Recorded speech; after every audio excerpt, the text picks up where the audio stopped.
those tomatoes right there are about 90% water. And you don't think an earth box or a wicking tub with a big tomato plant in it and about 10 juicy big old tomatoes on it is going to suck some water. You don't know how thirsty these things are. So I've had a lot of questions about my irrigation system in containers. Now these are some pretty much played out squash. Those are raised beds, but a lot of what I grow is in containers. So let me show you real quick how I run this irrigation system, how it works, and you know, it's just very easy, very easy. So first of all, it all starts here. I have a manual timer on it. That is a little Orbit timer. I love those things. Very cheap, you know, $10, $11, $12, something like that. All the way through, I've got 2 gallon per hour emitters. So if I set it on 90 minutes, then I get 3 gallons in each container. That's about what the earth box holds, about what a wicking tub holds. So it seems to work out real well for me.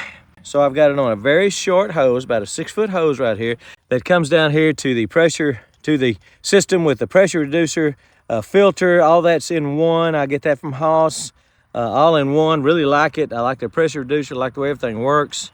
So that's what that does. Then it runs down here, comes out and down here, and goes underground to the garden. This is how I can mow over it and not worry about cutting something, beating up something up. It pops up right here, just outside the garden, comes up and over and down, and then my main line runs the entire length of the garden, feeding all these rows, feeding the rows. Got a T there, a T there, a T there, a T there, all the way down, feeding these rows. Then you come in here and punch a hole where your container is with a little barb, a little 1/4-inch barb. Half the barb goes in the pipe, half the barb is on this tube here. Run that tube down in there with the, see that? Should be able to. With the 2 gallon emitter.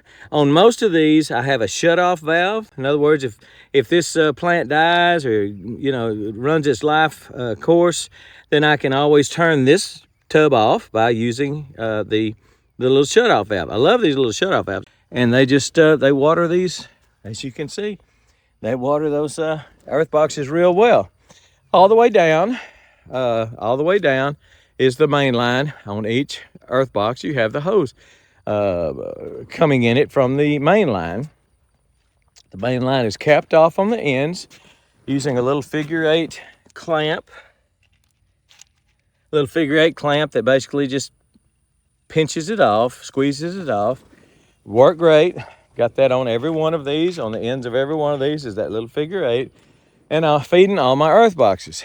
So you know, it's not complicated at all. You've got to have a pressure reducer. You've got to have a filter, especially if you're on a well. Maybe not so much if you're on street water, but if you're on a well, need that filter to keep from stopping up all these little emitters. And so that comes in handy. I want you to look. I just got tomatoes everywhere. And then over here, same thing, another row of earth boxes. Got some flowers in some pollinators. I've got some weeds in this one, as well as some kale, Swiss chard.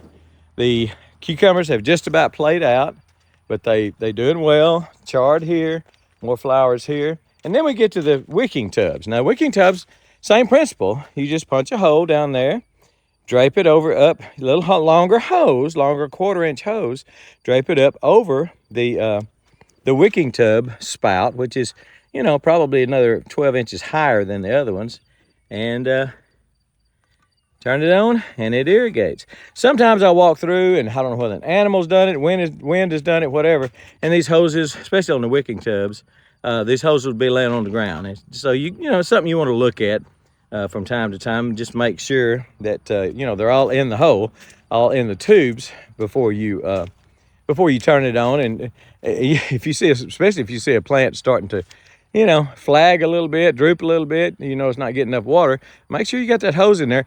Make sure the emitter is not plugged up. That happens all the time. I try once or twice a month to look at my emitters, make sure they're not slowing down, plugging up. That way I know how much water I'm giving each one. So that's a good practice to do. So again, it comes in down there, runs the entire length. The main line runs the entire length, stops. The last T is right here, and then I've got the shutoff or the kink right there to stop it. And the last line here is providing water to those wicking tubs. It is working absolutely great. Earthbox sells a watering kit for their earth boxes, but they're just, it's way too expensive.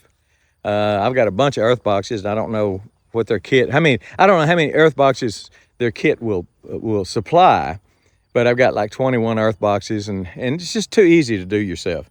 All this stuff can be found at your big box store, 1/2-inch tubing, all your tees, and really all this is taken is a 1/2-inch tubing and tees right here, where I've got it. That's an elbow there. That green thing is an elbow, and I've got a shutoff valve right there because I knew the squash and zucchini was going to play out before everything else does. So now that it's playing out somewhat, I can come in there and I can turn that shutoff valve off to this whole raised bed situation if I'm not using it, if everything's playing out, which it kind of is. I still got some zucchini, but it is starting to play out.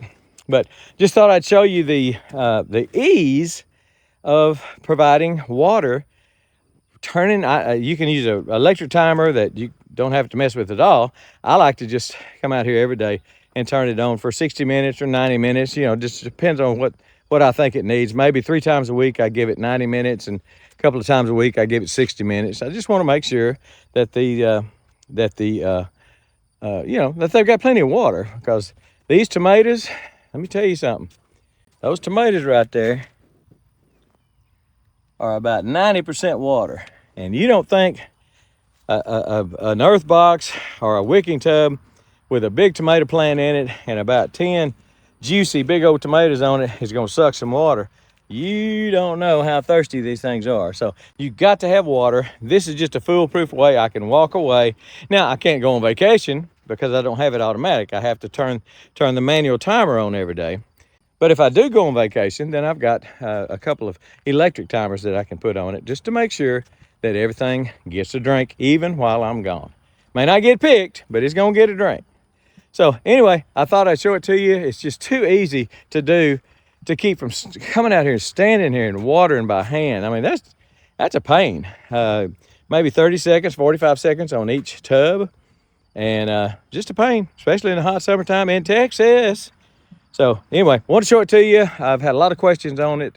And after showing you the cages the other day, how I make the cages, that's the next step is the irrigation. It's so easy to do, so simple to do, not that expensive. That hose, the fittings, all that, it's just not expensive at all. I'll put a link to 1/2-inch hose. I'll put a link to the shutoff valves, the emitters that I like, the 2 gallon per hour emitters, tees, elbows, things like that you might need for your own irrigation system. So I really like it. I think you're gonna like it. It takes so much of the guesswork out of watering your containers and watering the raised beds, like we saw. I didn't show you, but the raised beds over here have Dripline in it. These are not on emitters, that's on a Dripline. And so it's getting, oh gosh, I don't remember what the GPH on the Dripline is, but it's getting plenty of water. Dripline, mainline, 1/4-inch supply hose, emitters, little 1/4-inch barbs, and that's about all there is to it. I'm serious, it's too easy not to do. Too easy not to do. So get you some going. I hope your tomatoes look as good as mine do, because man, I am making some tomatoes. Now we're having to give most of them away because I've got so much going from the storm damage. We're just not able to can or freeze or anything this year. So most of those are getting given away, but I'm happy to do it. I'm glad I've got enough, planted enough, and have enough growth, and they didn't get blown away and all that. Glad I've got enough to give to people that want them and will use them. So I guess that's about it. We've talked about drip line. You ought to lay you some. You ought to do it before it gets too dadgum hot. All right, we're gone.